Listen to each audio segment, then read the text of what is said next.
আবার জানমান মনে কি দিন মা বোনেরা গো আজাদ বেলাল রাদিয়াল্লাহু তাআলা আনহু উমাইয়ার বাড়িতে থাকাকালীন তিনি শুনলেন নবী আমার ঈমানে কালিমা প্রচার করছেন। নবী ঈমানে কালিমা প্রচার করছেন। উমাইয়ার বাড়ি থাকাকালীন আজাদ বেলাল রাদিয়াল্লাহু আনহু ঈমানে কালিমা পড়ে নিলেন।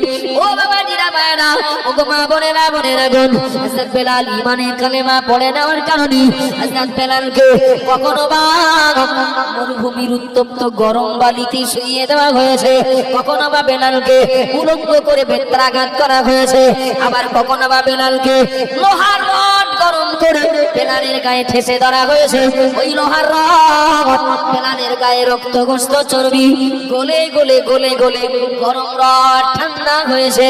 এত কষ্ট, এত যন্ত্রণা, এরপরেও বেলালের জবান দিয়ে জারি ছিল লা ইলাহা ইল্লাল্লাহ মুহাম্মাদুর রাসূলুল্লাহ। জোরে বলুন সুবহানাল্লাহ, আরো জোরে বলুন সুবহানাল্লাহ। ও বাবাজিরা আমার বোনেরা গো, আজাদ বেলাল রাদিয়াল্লাহু আনহুর উপরে যত জুলুম যত অত্যাচার হোক না কেন, আজাদ বেলাল নবী থেকে কিঞ্চিত পরিমাণ দূরে সরেননি। বেলালের জায়গায় বেলাল দাঁড়িয়ে শুধু এখানে শেষ নয় বাবা, আজাদ বেলাল রাদিয়াল্লাহু আনহু একদিন শুনতে পেলেন বেলালের কানে কেউ একটা সংবাদ দিয়ে গেল, আর সারাদিন নবী আমার কিছু খাননি, আর সারাদিন নবীর কিছু খাওয়া হয়নি। ও বাবাজিরা ভাইরা মনে রাখুন, আজাদ বেলালের জীবনটা এমনি কঠিন, এমনি কষ্টের ভিতর দিয়ে কাটে। আর আজাদ বেলাল যখন শুনলেন নবী আমার সারাদিন কিছু খাননি, বেলাল যেন আরো কষ্ট পেলেন, বেলালের ভিতরে দুঃখ যেন আরো বেড়ে গেল।